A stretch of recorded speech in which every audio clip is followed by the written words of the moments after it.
김세윤 씨 어서 오십시오. 네, 안녕하세요. 혹시 오늘 같은 날씨 좋아하지 않으십니까? 네, 아주 더운 것보다는 차라리 흐린 게 낫습니다. 근데 공기는 맑아야 되는데. 더운 것과 흐린 것은 그러니까 이게 대칭에 있는 게 아닌죠? 너무 쨍쨍해서. 맑은 날과 흐린 날. 네. 저는 사실 이렇게 더운 것과 추운 것. 이렇게까지 흐린 것보다는 그래도 구름은 좀 맑은데 구름이 많이 낀 날. 그렇죠. 네. 맑은데 구름이 많이 껴 있으면 맑지가 않은데. 그렇죠. 근데 하늘은 파란, 사이사이로 보이는 하늘은 파란색인 거죠. 회색빛이 아니라. 네네. 예. 그래서 파란데 흐린 하늘 제일 좋아하는 것 같습니다. 말이 안 되는데. 네. 파란데 흐린 하늘이 어디 있어요? 파란데 구름이 많아서 비교적 흐린 하늘이라고 할까? 예. 네, 알겠습니다. 저희 영화음악 DJ 정은채 씨는 오늘 같은 날을 아주 좋아합니다. 아, 그래요? 네, 흐리고 비 내리는 날. 어허. 네. 왜 그렇대요? 자기도 모르겠대요. 네, 그냥 그게 좋대요. 네. 알겠습니다. 네, 그렇습니다. 네. 약간 홍보였습니다. 괜히 물어봤습니다. 자, 오늘 어떤 영화입니까? 오늘 오랜만에 한국 영화를 소개해 드리려고 하고요. 제가 1년이면 보통 1년이 52주쯤 되니까. 네. 제가 여기서 산술적으로 한 쉬운 2편의 영화를 소개한다고 치면. 그렇죠. 그 중에서 한국 영화의 비중이 얼마나 될까 생각을 한번 해봤거든요. 네. 근데 아마 한 10편 정도가 아닐까 싶어요. 근데 그게 많지 않은 것 같지만 사실 늘 말씀드리는 게 그 한국에 수입되는 영화들은 외국에 만들어진 수많은 영화 중에 대부분 잘된 것만 가져오잖아요. 그렇죠. 그래서 대체로 그 수입해서 오는 영화들이 다 퀄리티가 좋아 보이는 약간 착시 현상이 있거든요. 네네. 근데 상대적으로 한국 영화는 국내 영화다 보니까 만들어지면 사실 대부분 다 어쨌든 뭐 홍보가 되고 대부분 다 방송에 소개되고 이렇게 하잖아요. 네네. 그래서 저는 약간 그거를 수입된 영화들과 최대한 비슷하게 맞춰보고자 그중에서 엄선해서 네. 한국 영화 중에 엄선해서 1년에 한 10편 정도를 소개해드리는 것 같은데 네. 이 작품이 그중에 한 편이 될 것 같습니다. 배심원들 이라고 하는 작품이고요. 이 작품을 사실 뭐 결론부터 말씀드리면 사실 이게 단점을 찾으려고 하면 단점이 분명히 있어요. 네. 제 취향에서는 제 취향하고 안 맞는 장면도 사실 어느 정도는 있고요. 근데 특히 이렇게 상업 영화를 표방하고 만들어진 영화들의 경우에는 저는 언제나 그러려고 하거든요. 단점을 상쇄할 만한 장점이 있으면 네. 그 영화는 괜찮은 영화다라고 판단을 합니다. 이 영화는 그런 점에서 장점이 훨씬 큰 영화다. 예. 저는 이거 재밌게 봤고요. 사실 이번 주에 개봉하는 2편의 한국 영화가 있거든요. 배심원들과 그다음에 마동석 씨, 김무열 씨 악인전. 예. 2편 다 제 기준에서는 꽤 잘 만든 상업 영화예요.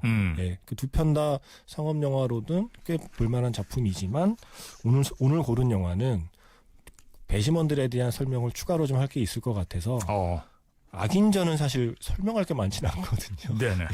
예, 악인전은 제가 이런 표현을 썼는데 지인들에게는 마동석 씨의 영화는 솔직히 말씀드리면 뭐 아니면 도 같다.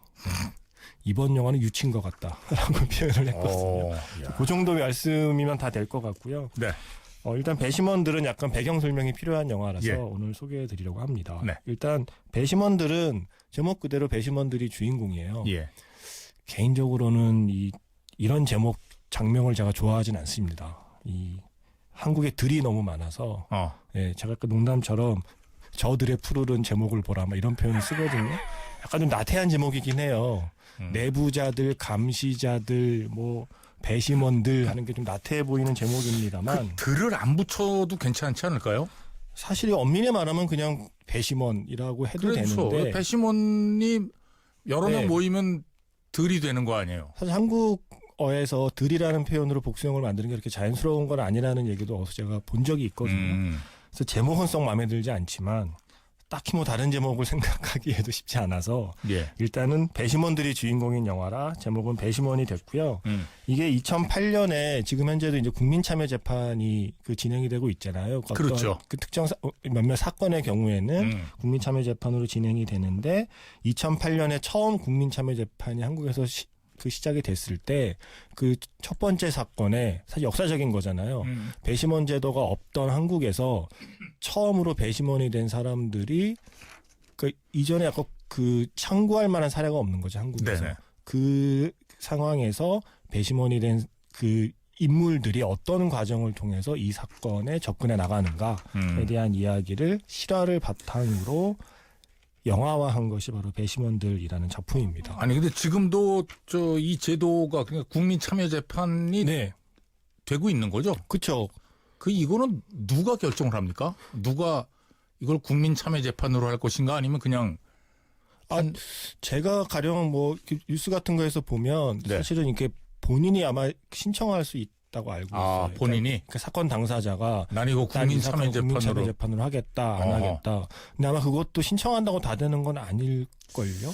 이게 왜냐면 이건 우리끼리 얘기해가지고 될 문제가 네. 아니고 뭐 문유석 판사님한테 뭐 전화를 해보거나 뭐 어떻게 법원에 알아봐야 되는 거네요. 이게 사실은 엄밀히 말하면 우리가 미국 그 할리우드 영화에서 본 배심원 제도하고는 이 제도 자체가 차이가 있는 게 그렇죠. 미국 영화 뭐 영화만 봐도 알 수 있지만 미국에서는 배심원들이 판결을 내리면 그거대로 선고가 되는 경우가 많잖아요.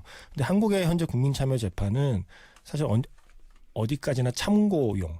예.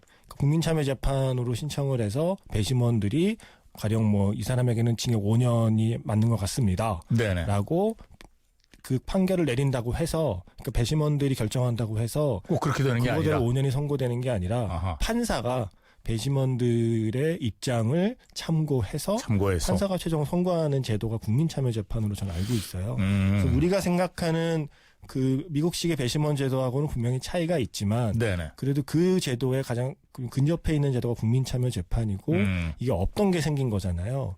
그러니까 그렇게 해서 처음으로 어떤 배심원이라는 이름을 한국에서 처음 부여받고 법정에 서서 누군가의 인생을 결정할 수 있는 판결에 참여한 사람들은 네네. 어떤 마음이었을까를 살펴보는 게 이 영화의 핵심입니다. 제가 다시 한번 말씀드리는 건 이게 그 실제 사건을 모티브로 해서 영화화했다 말씀드렸잖아요. 네네. 그러니까 실제 사건과 이게 얼마나 닮아 있느냐가 사실 중요한 건 아니고요. 이 영화는 관객을 이제 참여시키는 게 목적이고요. 당신이 배심원이라면 어떻게 하겠는가? 이와 같은 사건에 어떤 중요한 판단을 해야 되는 입장이라면 당신의 마음은 어떤 마음이겠는가? 그러니까 조금 다른 차원인데 어떤 판단을 내리겠냐도 그 중에 하나지만 네. 그걸 다 포함해서 어떤 마음이겠는가를 살펴보는 게 이 영화인 거죠. 그러니까 뭐냐면 일단은 불안감. 저도 이 영화 보면서 계속 그 생각이 들더라고요. 일단 첫 번째 드는 생각은 저 때 내가 배심원으로 선발되지 않아서 참 다행이다. 이게 왜냐면 물론 지금도 제가 배심원으로 만약에 선정이 돼서 뭔가 판결을 해야 된다면 저같이 뭔가 결정 내리는데 그 어려움을 겪는 사람들은 네. 얼마나 많은 스트레스를 받겠습니까? 그렇죠. 예. 심지어 한국에 한 번도 실시된 적이 없는 제도의 첫 번째 배심원으로 역할을 부여받은 사람이 느끼는 책임감과 그리고 약간 두려움 그리고 불안감 나의 결정이 한 사람의 인생을 바꿀지도 모른다는 책임감 등등을 생각하면 그러네요. 저는 사실 피할 수만 있다면 피하고 싶은 게 배심원이긴 하거든요. 네. 그럼에도 불구하고 영화는 피해서는 안 된다는 이야기를 하기 위해서 8명의 배심원 중에 8번째 그 배심원으로 선정된 인물을 주인공으로 삼았고요. 그 인물을 연기한 게 박형식 씨예요. 박형식 씨. 네, 그래서 8명의 배심원 가운데 사실 다 한쪽으로 그 의견이 기우는 가운데 마지막까지 소수 의견을 굽히지 않고 네네. 결국 계속해서 회의를 하고 쉽게 내릴 수 있는 판단을 쉽지 않게 만들어가는 역할을 8번째 배심원이 맡고 있고요. 예. 이 배심원들의 판단을 근거하고 참고 삼아 최종 판단을 내리는 판사 역할로 이제 문소리 배우가 출연을 하는 거죠. 문소리 씨. 네.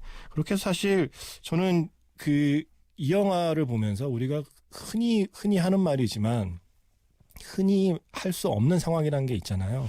그 말이 뭐냐면 아닌 것 같은데요. 라는 말이 자아내는 영화적 긴장감이 이렇게 클 수 있구나라는 걸 이 영화를 통해서 처음 알았습니다. 그러니까 모두 다 분위기가 사실 뭐 분위기 보아하니 이 사건은 이게 맞는 것 같고 집에도 빨리 가고 싶고 예. 그래서 대체로 분위기가 흔히 말하는 대세가 결정되어가는 와중에 한 사람이 아닌 것 같은데요? 라고 말하는 게 얼마나 어려운 일인가. 그렇죠. 근데 어려움에도 불구하고 누군가 아닌 것 같은데요 라고 말하는 순간 새로운 이야기가 이제 시작될 수 있다라는 거를 굉장히 그러니까 상업영화의 틀 내에서 매끄럽게 잘 그려낸 영화가 배심원들이라고 생각합니다. 야, 근데 0414번으로 지금 법원에서 일하시는 분이 무슨 일을 하시는지는 모르겠습니다만 아무튼 법원에서 일하고 있습니다. 예. 이분이 지금 판사인지 아니면 거기 뭐 사무직 직원인지 뭐 어떤 분인지는 모르겠습니다. 그런데 김세윤님 얘기가 맞습니다. 피고인이 신청할 수 있고 다만 재판부에서 뭐 이걸 안 하기로 결정할 수는 또 있대요. 배심원단의 결정은 판결의 참고 사항이긴 하지만 네, 실질적으로 큰 영향을 미친다. 그렇죠. 이게 이제 정리 확실하게 해주셨네. 네, 그냥 정리해 주셔도 되는데 제 말이 맞다는 문구를 꼭 넣어주셔서 네. 김세윤 감사합니다. 김세윤 씨 팬인 모양이네요. 예. 네. 근데 이건 아마 사실은 우리도 정확히 국민참여재판에 대해서 뉴스에서 가끔 언급되는 것 정도 외에는 사실 정보가 부족하잖아요. 네. 하지만 사실 저도 이 영화를 보고 약간 반성을 하고 또 이 영화에 대한 고마움을 느끼는 게 사실은 국민참여재판이라는 게 내가 사실은 뭐 살다 보면 피고인이 될 수도 있고 어떨 땐 배심원이 될 수도 있는 거잖아요. 예. 근데 이렇게 중요한 제도에 대해서 내가 이렇게 무지한 채로 그 국민참여재판의 일원이 만약에 되었다면 어쩔 뻔했나 하는 약간 아차하는 마음이 들었어요. 사실은 네네. 그래서 이건 어느 정도의 교육적인 목적도 사실은 좀 달성할 수 있는 국민참여재판이 어떠한 과정이고 어떤 의미를 지니는지 한 얘기를 아주 상업적인 상업영화 틀에서 잘 풀어낸 영화라고 생각을 네네. 합니다. 네. 자, 음악을 한 곡 들을까요? 음악은 사실 이 영화에서 마땅히 이렇게 백캠에서 틀만한 노래는 없어서 제가 뭔가 이 영화의 8번째 배심원, 이 영화의 주인공이 어떤 내리는 마음의 결정들을 네. 노래로 표현한다면 무엇이 될까 해서 개인적으로 좋아하는 노래 중에 한 곡 골랐고요. 아, 그 얼마 전에 박형식 씨 나왔을 때 그 네. 뭐 음악 좋아하는 팝송 한 거 알아놓지 그랬어요. 네, 그때 신청한 걸 다 틀어서. 네. 아, 그랬어요? 네, 오늘은 그냥 순전히 제가 이 영화의 8번째 배심원, 이 영화의 주인공에게 바치는 곡이고요. 네. 스파이더맨 뉴 유니버스 사운드 트랙 중에서 Scared of the Dark라고 하는, 그러니까 결국 가사를 들어보시면 알겠지만 어둠을 두려워하지 않는 마음, 네, 그 마음이 결국 어떤 중요한 결정으로 이어지는 영화이기 때문에 이 노래를 골랐습니다. 알겠습니다. 근데 이게 노래 네. 듣다 보면 약간 네. 욕설처럼 들리는 부분이 있어서 제가 이거 틀면 안 되는 건가 한참 막 고민하고 알아보고 했거든요. 가사도 다 보고 네, 그랬는데 근데 가사에 욕설이 없어요. 욕설이 아니라면요. 욕설처럼 들리는 한 단어가 있어서 혹시 아하. 그걸 욕설로처럼 들리더라도 오해하지 마시라는. 욕설이 있는 가사는 아니라는 걸 미리 말씀드립니다. 알겠습니다. 예. 네. 야, 그렇게 또 그런 것까지 걱정해 주시고 예. 네. 기우긴 합니다만 아무튼 감사합니다. 네. 1분 30초쯤에 약간 욕설로 들리는 단어가 살짝 나오지만 아닙니다. 네. 자, 스파이더맨 사운드트랙에서 릴 웨인, 타이돌라 사인, 피처링 XXX 텐타시온, Scared of the Dark 듣겠습니다.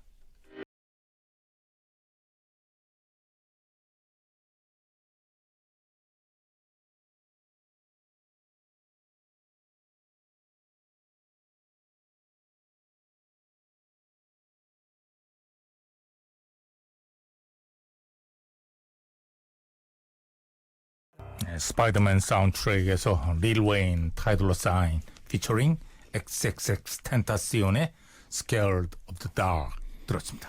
저 스파이더맨 유니버스 사운드트랙에서 사실 이 곡을 제일 좋아하거든요. 그래요? 보통 이제 신청은 선플라워 네. 많이 하시고. 그게 히트곡이니까. 네. 그리고 또 지난번에 한번 이 노래를 틀려고 했을 때 이 영화의 제일 좋은 곡은 왓츠업 댄저지 라고 벤사 작가가 한마디 하는 바람에 그때 얼떨결에 제가 왓츠업 댄저를 틀긴 했었거든요. 하지만 이제야 고백하자면 제일 좋아하는 곡은 이 곡입니다. 그래서 오늘 배심원들을 핑계로 이 곡을 네. 틀 수 있어서 무척 기쁘고요. 잘했습니다. 네.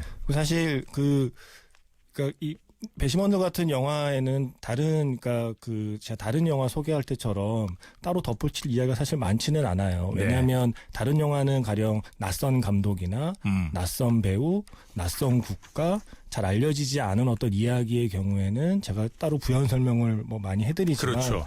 배심원들은 사실 뭐 이미 알 수 있는 그 경로도 많이 있고 또 유명한 배우분들이 많이 나오시기 때문에 네. 기본 정보는 알고 있을 거라고 생각이 들어서 자세한 말씀은 뭐 더 사실 드리지 않겠고요. 네. 이 영화를 보고 제가 느낀 게 이 영화의 아마 명대사이기도 한데 올해 1년을 정리해서 제가 올해 최고의 명대사가 무엇일까 하면 현재 시점에서는 지금 2개가 경합을 벌이고 있거든요. 아, 그래요? 뭡니까? 하나는 미성년이란 영화에 나왔던 거짓말이라는 대사. 그게 뭐냐면 시험 도중에 뛰어나가는 아이들에게 선생님이 야 너네 지금 나가면 큰일 나 했을 때 아이가 돌아보면서 에이 거짓말 했던 이게 제가 지금까지는 이거 올해 명대사인데 생각했거든요. 네. 근데 이번 영화에서 강력한 그 라이벌이 나타났어요. 뭐냐면 싫어요. 이게 정말 간단한 한마디잖아요. 사실 싫어요라는 말은 사실 어떤 상황에서도 무척 자주 쓰는 말인데 네. 이게 배심원들이란 영화에서 8명이 뭔가 같은 결론을 향해서 끝없이 회의를 하고 중요한 결정을 내리는데 사실은 아까 말씀드렸듯이 뭔가 하나의 의견이 대서로 모아질 때 그럼요. 예. 거기에 감히 손들고 싫어요라고 말하는 게 쉽지 않잖아요. 특히 우리나라 같이 집단주의 네. 문화가 아주 대단한 나라. 그 네. 집단에 속해서 그 집단에서 다들 뭐 대세가 이쪽으로 가고 있는데 싫어요라든가 네. 이거 아닌데요 이렇게 얘기하기가 네. 어렵죠. 근데 제가 그래서 이 영화를 이 영화 괜찮다라고 이렇게 판단을 내는 순간이기도 해요. 네. 왜냐하면 이런 영화일수록 그 배심원들이란 이야기를 전달하고자 하고자 하는 또 대의가 있잖아요. 그거를 자꾸 이렇게 대사에 담다 보면 대사가 약간 좀 무거워지거나 대사가 쓸데없는 명언으로 가득 차 있는 경우가 많아요. 약간 뭔가 이렇게 좀 연설조에 네네. 그 대사로 뭔가 전달해야 한다는 강박에 보일 때가 있는데 그리고 일상적으로 쓰는 싫어요라는 한마디를 어떠한 상황에서 싫어요라고 했을 때는 그게 장면과 어우러져서 예. 간단하지만 아주 의미심장한 한마디가 될 수 있다는 걸 이 영화가 보여주는 작품이라서 싫어요의 힘을 보여주는 영화가 배심원들이다. 알겠습니다. 라고 말씀드리고 싶습니다. 자, 그럼 음악 들으면서 마칠까요? 두 번째 곡은 그냥 이거는 아까 서스페리아 서스페리아. 음악도 나오길래 이분께 개봉하는 영화 중에 서스페리아가 있고요. 영화는 사실 소개할 거 고민도 많이 했었는데 영화가 쉽지는 않습니다. 그게 저는 원래 물론 재밌게 봤습니다만, 네. 1977년에 이탈리아에서 영화가 먼저 만들어졌는데 네. 이걸 리메이크한 거죠 지금? 리메이크한 감독이 콜미바이 유어 네임의 감독이라서 그러니까요. 아마 네. 사람들이 콜미바이 유어 네임 같은 영화일까 하시면 큰일 납니다. 아까 저 퀴즈 낼 때 네. 나갔던 음악은 1977년 네네. 그 사운드트랙에 있는 위치라는 곡이었어요. 고블린의. 저는 재밌게 봤지만 많은 분들께 감히 이거 꼭 보세요라고 말씀드리기가 좀 부담돼서 네. 노래만 소개해드리려고 하고요. 공포 영화니까. 네. 톰 요크의 이 노래 좋더라고요. 근데 예. 공포 영화에 톰 요크 이 노래 나오는데 분위기 묘합니다. 그래요? 서스피리움을 준비했습니다. 알겠습니다. 자, 영화 서스페리아 사운드트랙에서 톰 요크, 서스피리엄 이 음악 들으면서 마치도록 하겠습니다. 문이 잘 안 닫힌 것 같은데 막 예. 밖에서 떠드는 그러게요. 소리가 들리네. 그 김세윤 씨가 문을 확실하게 안 닫고 들어온 거 아니에요? 제가 꼬리가 길었습니다. 네. 야, 다음부터 예전에 주의하겠습니다. 할머니가 하시던 얘기네. 옛날 사람 인정인가요? 꼬리가 길다는 것도. 꼬리가 길다. 자, 네. 음악 들으면서 마칩니다. 고맙습니다. 네, 고맙습니다.